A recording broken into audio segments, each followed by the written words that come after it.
Hello, welcome to the Black Salt Mirror. We have a quick oracle card for you today. We have the playing cards. On top here is the Queen of Clubs, which is the Earth Queen. However, my favorite playing card is the Queen of Spades. She is the Queen of Swords in the tarot, and she is also the most point value when you're playing hearts.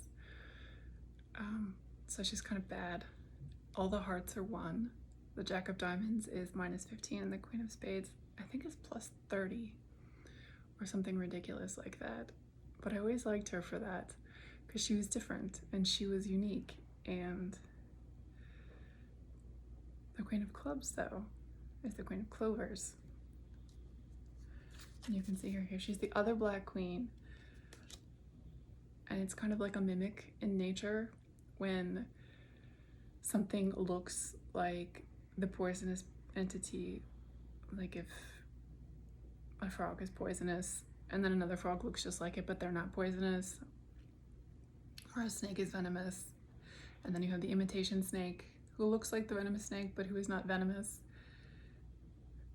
And this is an important message about camouflage, about how you don't have to be something to be seen as something. You can be just as much yourself,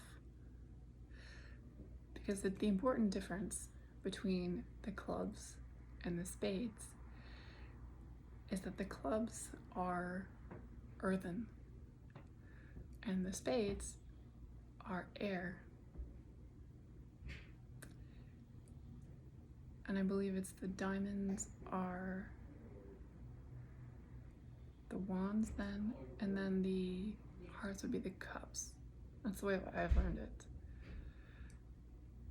I was just thinking maybe in my head that it's wrong, but when reading, you go with what your mind thinks of. One time I had a friend reading for me, and she was talking about one of the queens again, and I think it was the Queen of Swords. And she realized after a minute that she was holding up the Queen of Wands. And she's like, no, I meant to, should be the Queen of Swords, because this is a message. And she was looking through her deck and she couldn't find the Queen of Swords.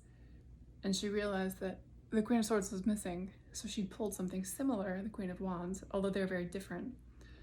And her brain said Queen of Swords because that was what the message was, and it wasn't there. So her intuition went around. And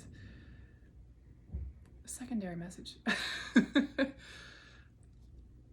You can be a mimic, or you could just have imposter syndrome and be the real thing and just have never known it. What matters, though, is that you are the thing, because if people believe that you are guiding them and people believe and feel what you're showing them, then you succeeded anyway, even if you weren't the thing that you thought you were. Even if you didn't think you were talented, if other people think you're talented, then you're talented. Because it's an opinion anyway.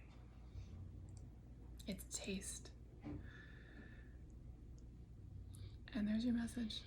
I love you, and I will see you soon.